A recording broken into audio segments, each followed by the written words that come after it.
The morning sun bathed Maple Grove in a golden glow, a picture-perfect suburb where every lawn was manicured and every mailbox gleamed. But beneath the surface of this idyllic American neighborhood, a storm was brewing. A crisp note, tucked under the windshield wiper of a sleek red Corvette, sat like a coiled snake in front of 32 Oak Lane. It wasn't a friendly suggestion, it was a warning, cloaked in the sterile language of a homeowners association. Parking violation, vehicle non-compliant with HOA standards. Final notice. No signature, just a cheap eagle stamp in the corner. From his porch, Jack Sullivan, a 52-year-old U.S. Marshal with a weathered face and eyes that missed nothing, sipped his black coffee. He'd seen a lot in his career: drug lords, fugitives, kingpins, but this note was different. It wasn't just about a car. It was a test. Jack had moved to Maple Grove 3 weeks ago, not for retirement, but for a mission. His Corvette, a deliberate, flashy lure, had done its job. It had provoked someone. He walked to the car, his boots steady on the pavement, and plucked the note from the wiper. His expression didn't change. He folded it neatly, slipped it into his jacket, and scanned the street. Somewhere, someone was watching. Across the road, behind the curtains of a colonial-style home, Victor Hayes gripped binoculars, his knuckles white. At 48, Victor was no ordinary neighbor. He was the enforcer for a shadow operation run by a financial ghost named Marcus Vaughn, a counterfeiter flooding the U.S. with flawless fake bills. Victor's job was to keep Maple Grove quiet, compliant, and blind to the criminal empire operating from house number 19. The Corvette's owner, with his steely demeanor and outsider vibe, was a problem. Victor had expected the note to rattle him. Most newcomers folded under HOA pressure. But Jack just stood there, unreadable, like a predator sizing up a trap. Victor's smirk faded. This wasn't going to be easy. Inside his kitchen, Jack spread the note on the counter. He didn't touch his coffee. His mind was already in overdrive. The move to Maple Grove wasn't random. For months, Jack's team at the Marshal Service had tracked Vaughn's counterfeit network to this unlikely hub suburb, so perfect it screamed deception. The Corvette was bait to draw out the gatekeepers, and the note was their first move. Jack opened his laptop, accessing a restricted law enforcement portal. He pulled up Maple Grove's HOA bylaws, 58 pages of dense rules. A quick search confirmed what he suspected. No regulation banned parking a personal vehicle on a public street. The note wasn't enforcing a rule, it was inventing one. This was about control, not compliance. Jack scanned the note into an encrypted file labeled Maple Grove Incident 1. Every detail mattered: the paper's cheap texture, the morning dew on its edges, the eagle stamp. He wasn't just a resident. He was a federal officer building a case. That evening, he moved the Corvette to his driveway, parking it under a floodlight that made its red paint glow like a challenge. It was a message: I'm not intimidated. I'm staying. Victor watched from his upstairs window, his jaw tight. The Corvette's new spot felt like a middle finger. His deputy, a nervous 30-something named Eddie, paced behind him. What now, boss? He's mocking us. Victor's voice was low, venomous. A note's not enough. We hit harder. Physical. We make him feel it. Eddie hesitated. You mean damage the car? Victor sneered. Tires. Paint. After midnight.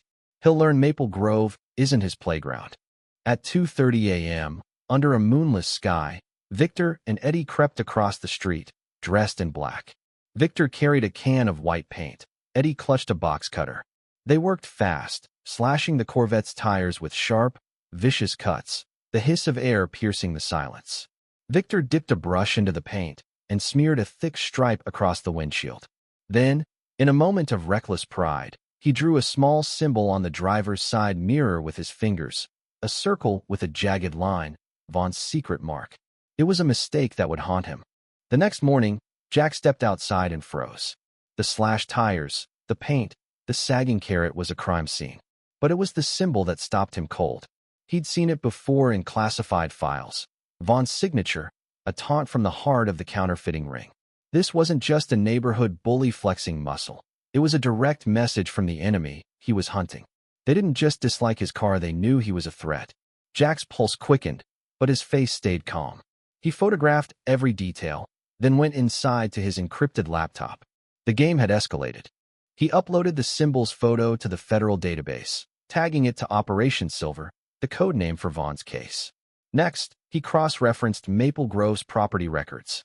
House number 19, a fortress-like home at the cul-de-sac's end, was owned by Crescent Holdings, a known Vaughn front. Jack pulled footage from a tiny camera he'd hidden in a birdhouse. It showed Victor and two others in fake HOA vests patrolling the street. Facial recognition pinged Victor Hayes, 48, ex-con, history of assault, LT, and impersonating an official. Jack had his target. That night, Jack became a shadow. Dressed in tactical gear, he slipped out of his house, moving through backyards to house number 19. His pack held a fiber-optic scope and a lockpick set. The house was a bunker motion lights, infrared cameras, pressure pads. But Jack spotted a flaw. An air conditioner unit created a blind spot. He crouched by it, working the utility box's lock, when a voice shattered the silence. "Who's there?" It was Eddie, patrolling with a pistol. Jack moved like lightning, silencing Eddie with a precise strike to the neck. The guard crumpled, alive but out. Jack dragged him into the shadows, but the damage was done. A missed check-in would raise alarms. His cover was blown. Across the street, Victor's radio crackled with silence. Eddie was late. Panic surged. He found Eddie unconscious by the AC unit. The utility box tampered with. This wasn't a nosy neighbor, this was a professional. Victor called Vaughn on a secure phone. The voice on the other end was icy. "He's law enforcement. Eliminate him." No traces. Victor's stomach dropped. This was no longer about intimidation.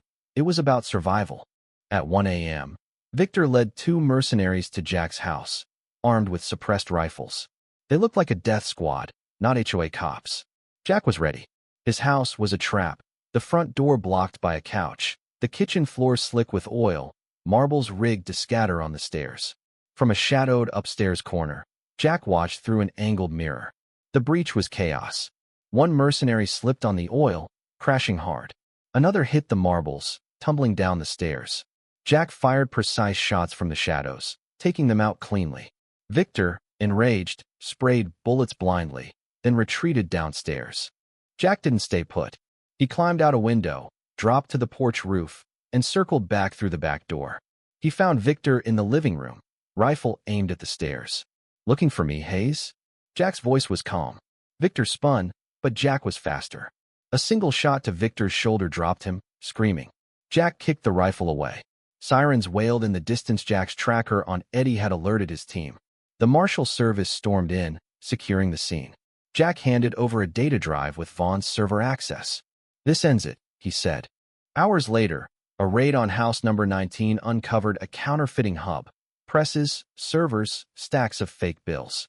Simultaneously, Vaughn was arrested in his city penthouse, sipping scotch, defeated. The news exploded. Maple Grove counterfeit ring busted. Neighbors, once cowed by the fake HOA, were stunned. Their perfect suburb had been a criminal front, and Jack, the outsider they'd feared, had freed them. A month later, Jack stood on his porch, the Corvette replaced by a plain sedan. The street was quiet, truly quiet. A neighbor, once suspicious, nodded respectfully. Jack nodded back. Justice was served. Vaughn and his crew faced decades in prison. But Jack knew the fight against hidden darkness never ended. He was ready for the next battle. What do you think? Was Jack's use of force justified to expose this injustice? Share your thoughts on violence and confronting corruption in the comments below. Let's hear your perspective. Where do you stand?